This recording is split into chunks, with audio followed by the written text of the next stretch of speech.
I'm John Wilson. Welcome to Owned and Operated. Twice a week, we talk about home service businesses, and if you're a home service entrepreneur, then this is going to be the show for you. We talk about our own business in residential plumbing, HVAC, and electric, and we also talk about business models that we just find interesting. Let's get into it.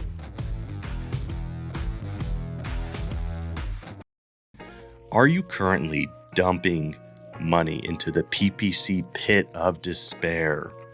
Well, that's how I used to feel before I started working with service scalers. I would waste money with 2, 3, 4 other agencies. Then I started working with service scalers and they were able to drive meaningful leads in my business. And now it's one of our cheapest paid lead generation platforms. They specialize in PPC, SEO, and LSA management. So if you're looking to increase meaningful leads in any of those areas, I would give them a shout out and see what they can do for you. Welcome back to Owned and Operated. Today we have a great episode. We are talking with Johannes Hock, who is a owner of a artificial turf company out of Dallas and Austin and Salt Lake and a few other locations that we will dig in today. How's it going, Johannes? Good. Thanks for having me. So we like to start off with your background. Tell us about where you came from, how you got into the industry you're in, and what are the next steps for you? Yeah, happy to. So I was born and raised in Germany. Not sure if you knew about that, but born and raised in Germany. Came to the U.S. By running track. I ran track at the University of Texas. That was supposed to be an exchange semester, and here we are 10 years later.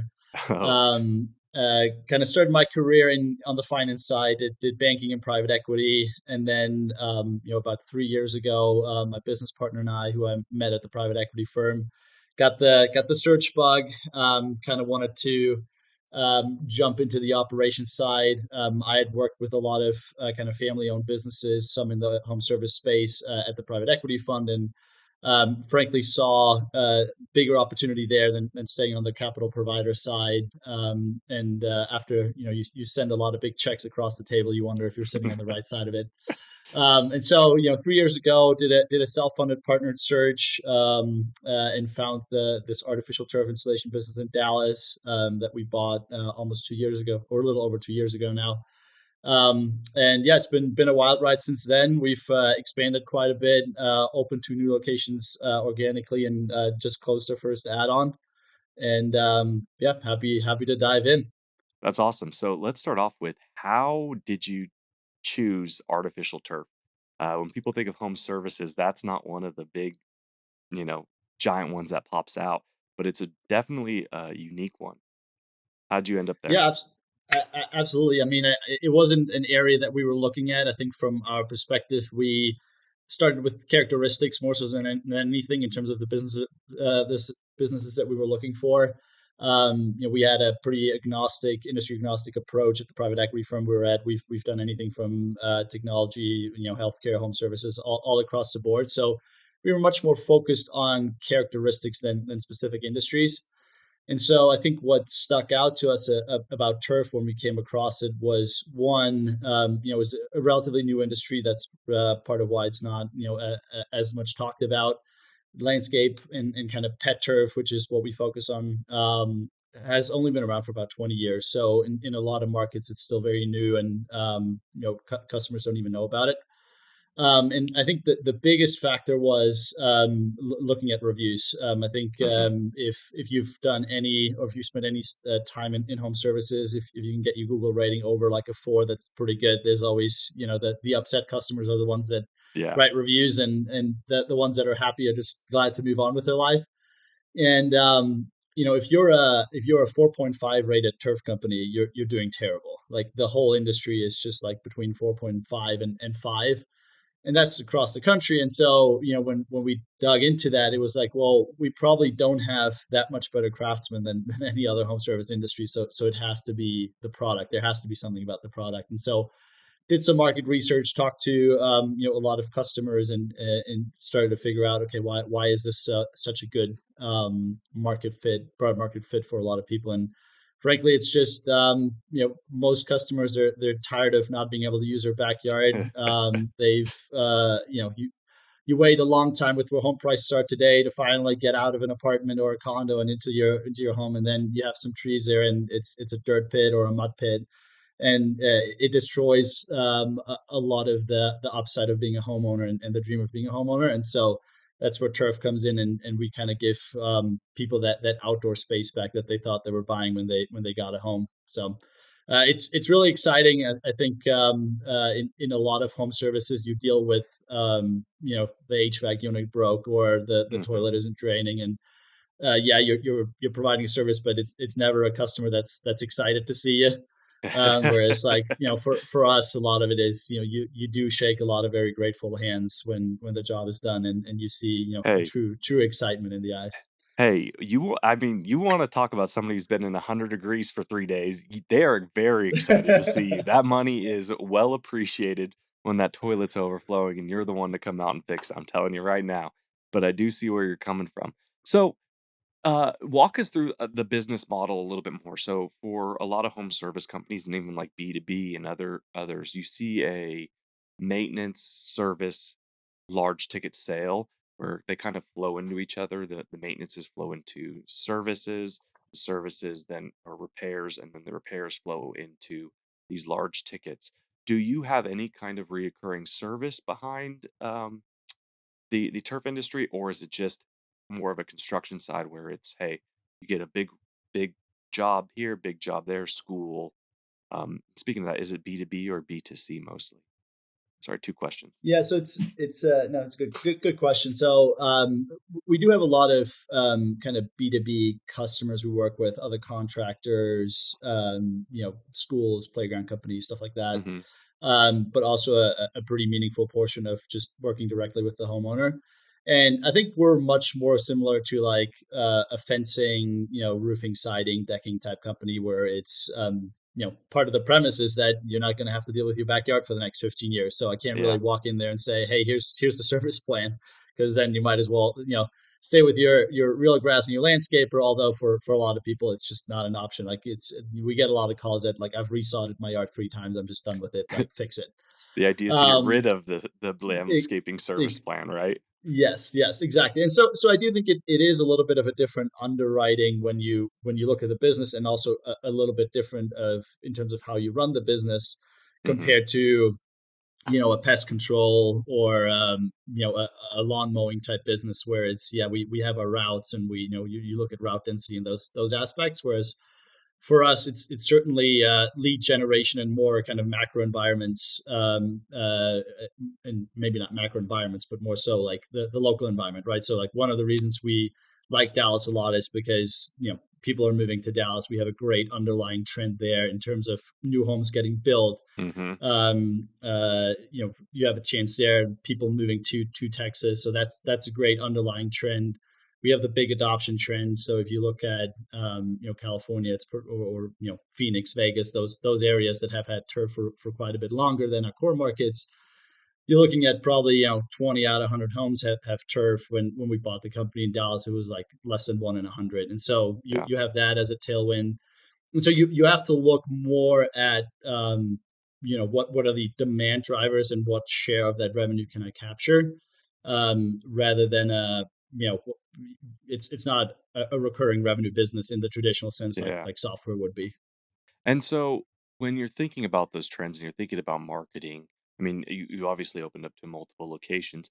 Um, in terms of some of the numbers, what does that look like, right? So you're spending, $100 customer acquisition cost or lead generation cost, and then you're selling on average what, a $15,000 ticket. What does some of the numbers look like for our listeners out there in the turf industry? Yeah, so I think it varies a lot depending on the market, right? I think it varies a lot Of depending on course. on your company, right? So if you were one of the early players in a market, you might have a website that ranks well, and people find you organically. You might Yeah. have relationships that are well established, versus if you're the 30th, 40th turf company in Phoenix, you're probably not getting a lot of organic visibility, and you're going to have to spend a lot on paid marketing.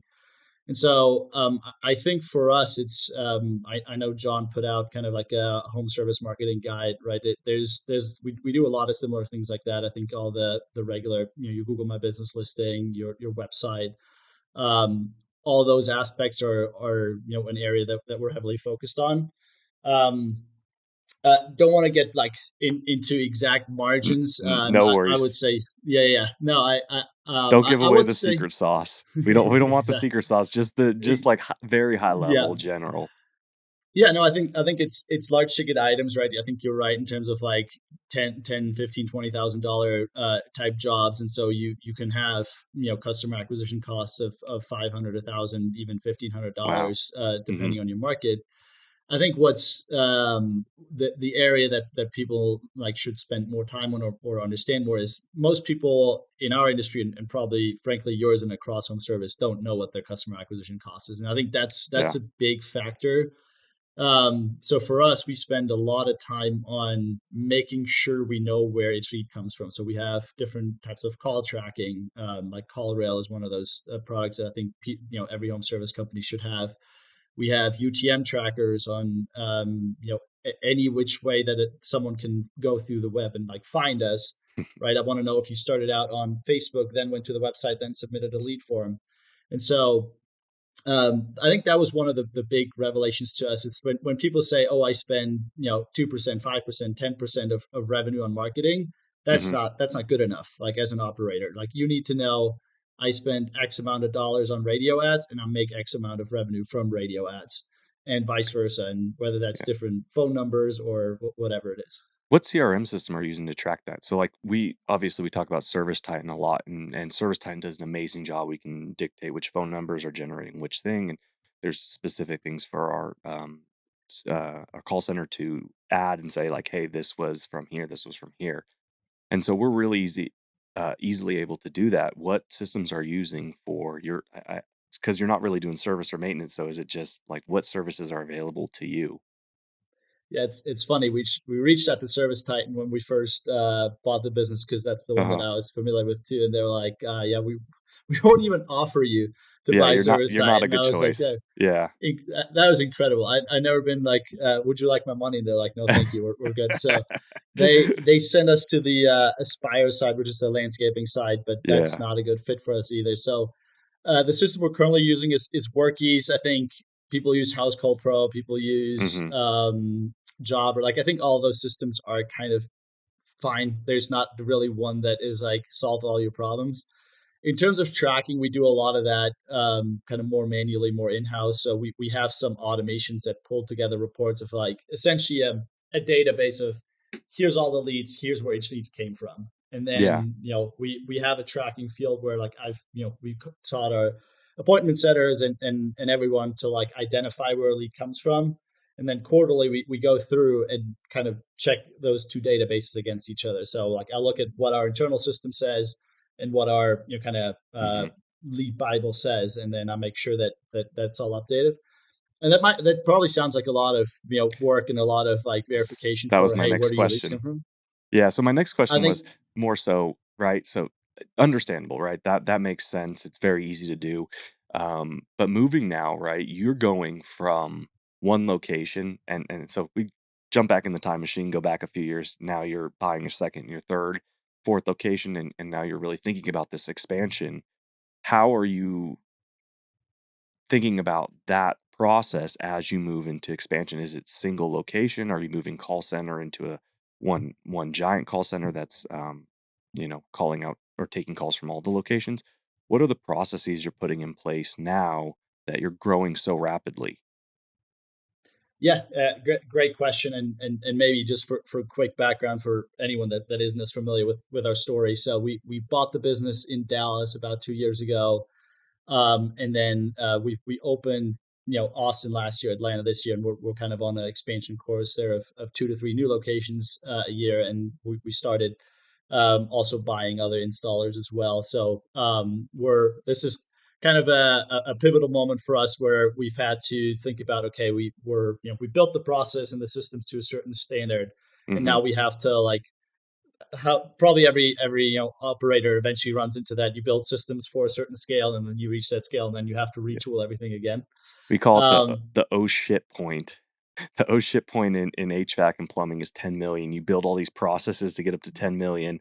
And then the minute that you hit the 10 million mark, everything breaks and you have to redo it all over again to get to 30.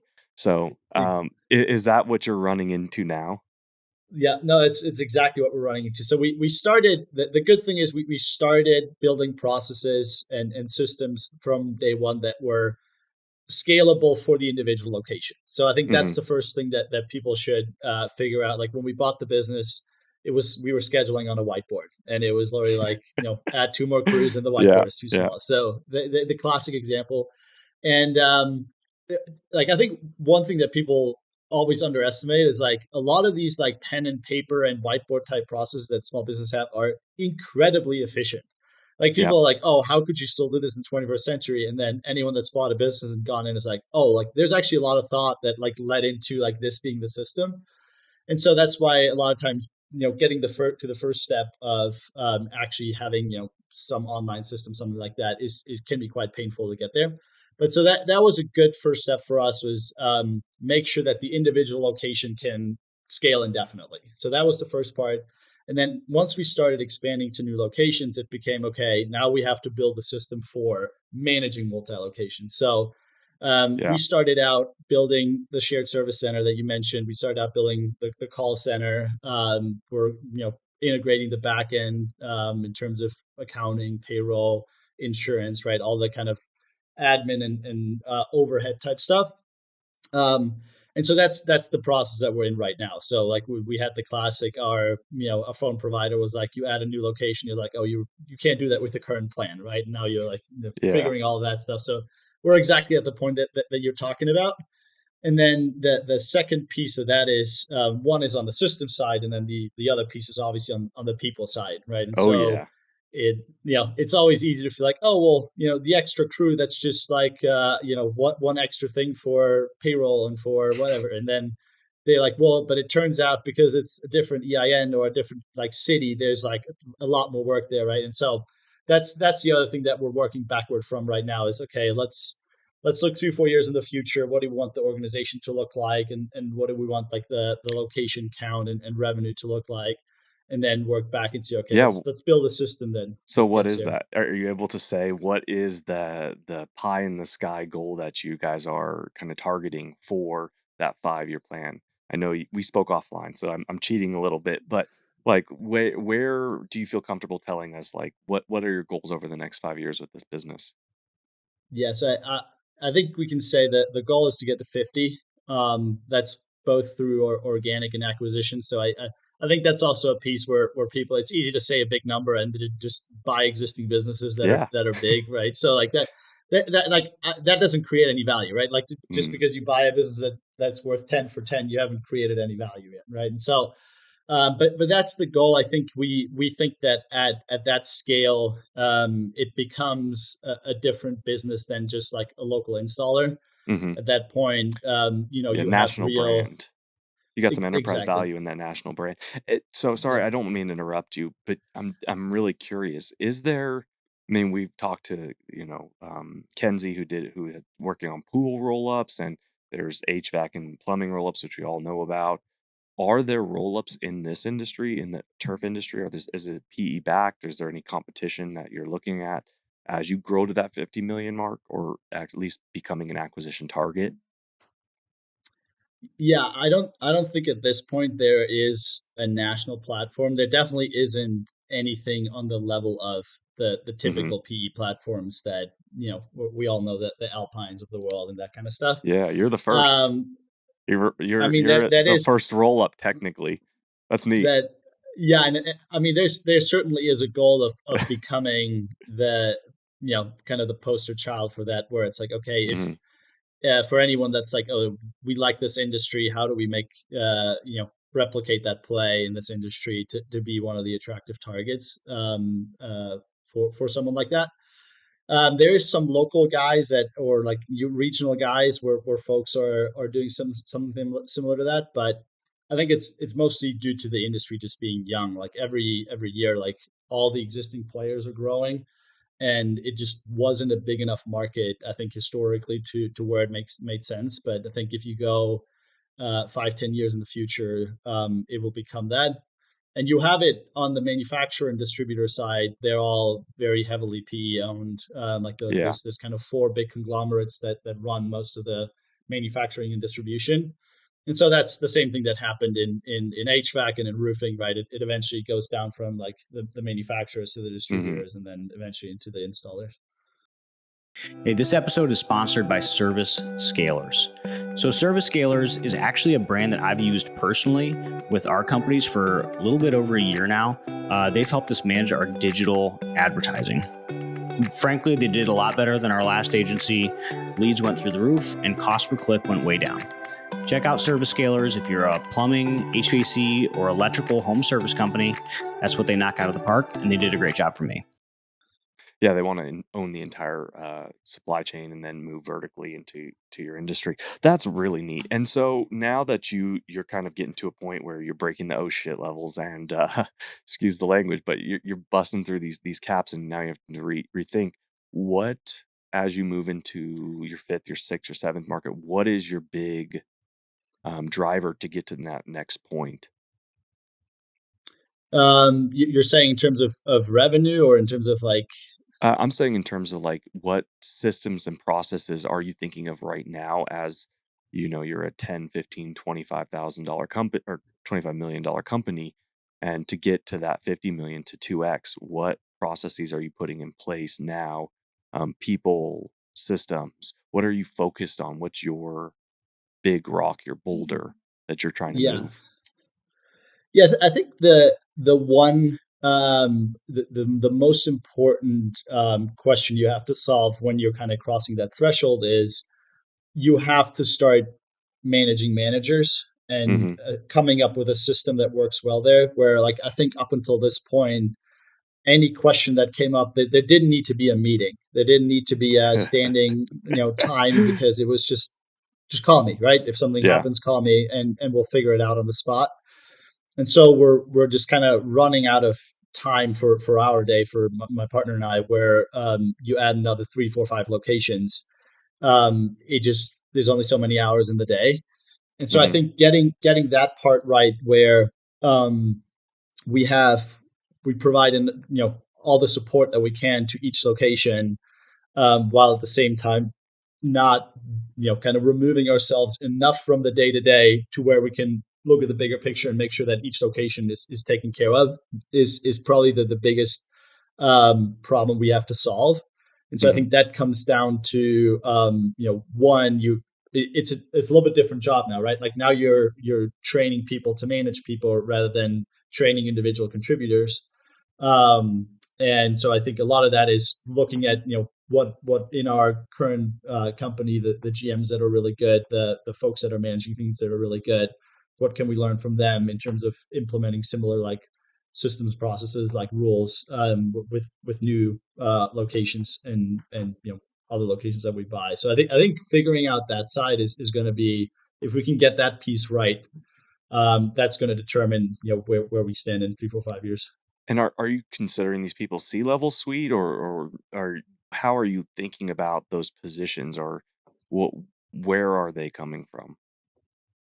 Yeah, so I think for us right now, the biggest thing is going to be one, getting the GM positions right. So Hmm. we're running each location is going to have their own GM, True and they should be GMs, able like to. P&L ownership as well as management, or just ops management? Kind of a mix, I would say. True GMs in the sense of like anything that happens at location is in their responsibility and authority. Hmm. But then there's going to be some things like you can't pick a different field service management system, right? You're going to have to run on the one that we have as a company. So there's a couple like company wide things, but I definitely want the. I think if you lose the local nimbleness, you're going to lose to the local guys, right? And so Hmm. we want to like have as much authority and responsibility locally as we can, and then just use the back office to essentially enable those folks to be successful in the market. So they're not C-suite. And then I think the other piece is like right now we still have a lot of responsibility on the, kind of like not operational side, but on the admin side, right? It's like if we buy a new truck, we decide to buy a new truck and we buy the new truck, right? Okay. And so I think it comes down to like what we need to find the people that are kind of going to help us in like insurance, truck management, all these things that used to not be real roles, right? Like when we bought the business, there was like 5 trucks, so like you Yeah. can't have someone that manages vehicles. So then we want to set it up so in 3, 4, 5 years, someone else at a C level could manage the business, and it's not just like us that have all the 500 passwords to 400 different Mm-hmm. things Mm-hmm. and that type of situation. So not saying that that's necessarily the way we're going, but I think it's always good practice in business to make sure that you even as the operator are replaceable, and it's your job to optimize and improve the business to that place. So because you never know what can happen. So Yeah, that's neat. And so it's very interesting. So there's a lot of similarities, right? We all have in-home services. What we found out as we've interviewed, 10, 15, 20, 100 people is that all the problems are kind of linear in the sense that you start to grow beyond a certain point. You have a fleet manager, you start to have a marketing manager, you start to have this finance issue, and so an HR issue, and all these people kind of go into the space. But what I find interesting about your business is that um, right? At each location, you're able to generate, I think, since you're just doing the installation. Uh, do you know what the average, like, what does a truck produce out of your company just before I finish this thought? So, Um, yeah. it's not we use a lot of subcontractors, so we Hmm. don't really track it on that level. Thankfully, we don't have a massive fleet. I mean, every time I get an insurance renewal, I'm grateful for every truck that I don't have. So for us, it's we look at it more on a crew level, and then Hmm. that again can vary very widely from if you have seasonal, non-seasonal. I think a crew can install anywhere from 500,000 to 2 million a year. So it could, See, it's a really wide range.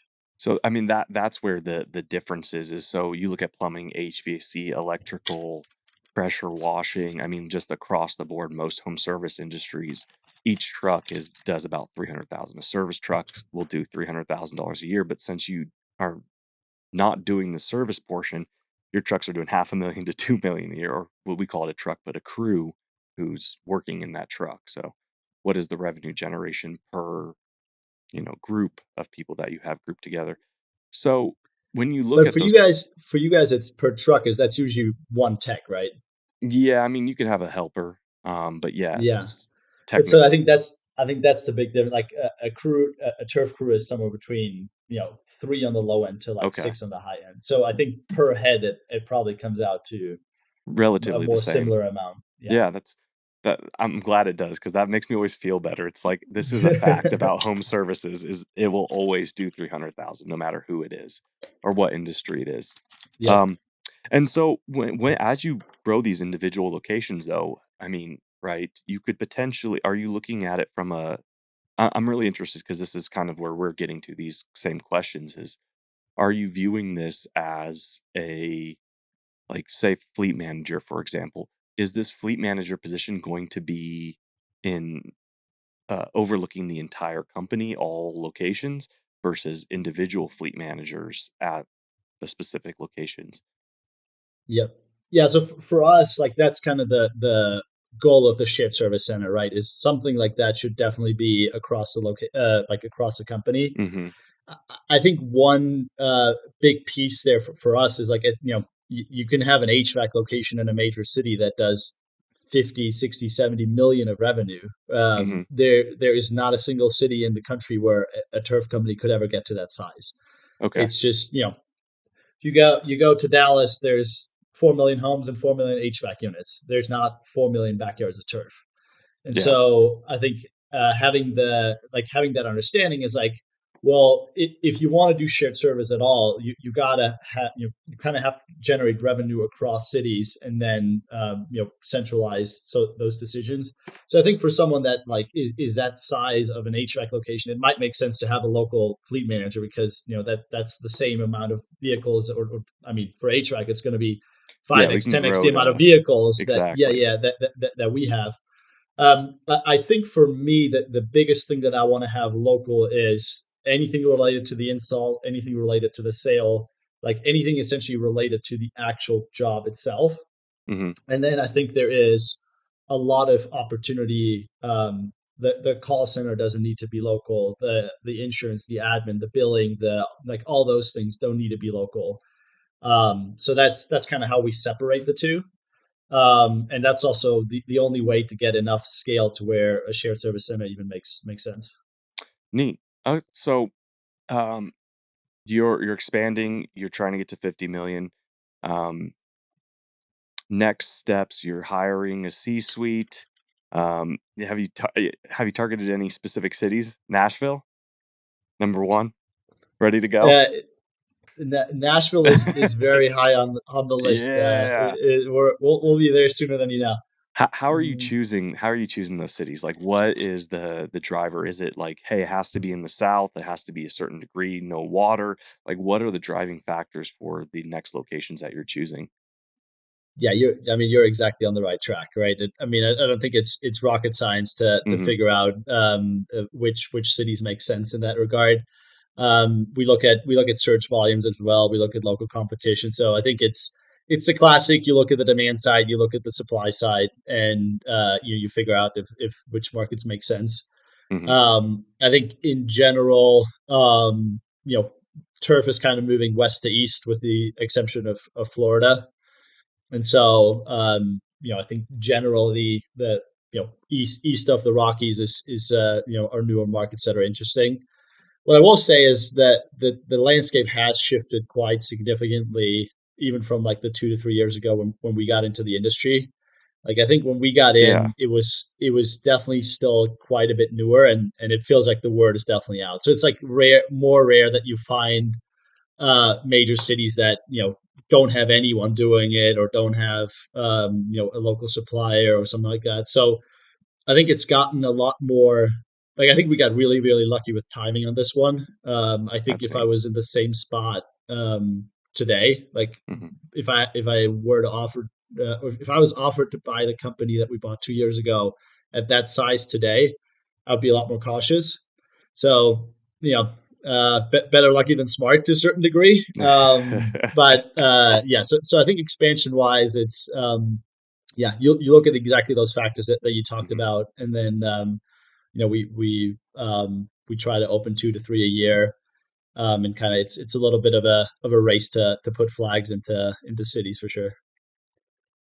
Yeah, and so here's one last question regarding kind of where you're moving to or where you're kind of targeting in terms of market. So in HVAC, there's always I get asked a lot this question. It's, do you want to be a big fish in a small pond or a small fish in a big pond? And what does that look like for turf? Do you need to be in a big pond because you need the extra volume, or can you own a really small 60, 80,000 household market?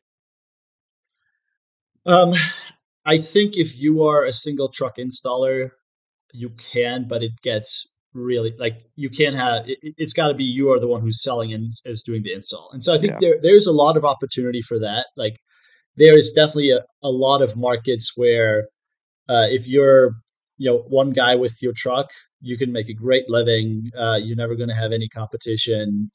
You're probably going to do a little bit more than turf. You're probably going to do pavers, decks, and turfs or something like that. You're probably going to Hmm. mold a little bit more into an outdoor living company. But I think there's a lot of places where that makes sense, where it doesn't make sense for us to go into, right? Like we're going to need to pay a sales rep at least, right? We're going to need to pay the installers, all that stuff. And so there is definitely a level that of market that is too small for us, where the individual guy with a truck can still make a great living. Yeah, that's neat. I mean, I feel like that's the way the home service industries in general are going. It's you get these really big guys, or you get the really small ones, and the middle ones are getting bought up by people like you and me. So, Yeah. it's an interesting movement. I'm really interested in this market mostly because, like you said, it's a newer market, so you're missing out on, or not missing out, but it's just different in the sense of there's not the same like old generation that's retiring.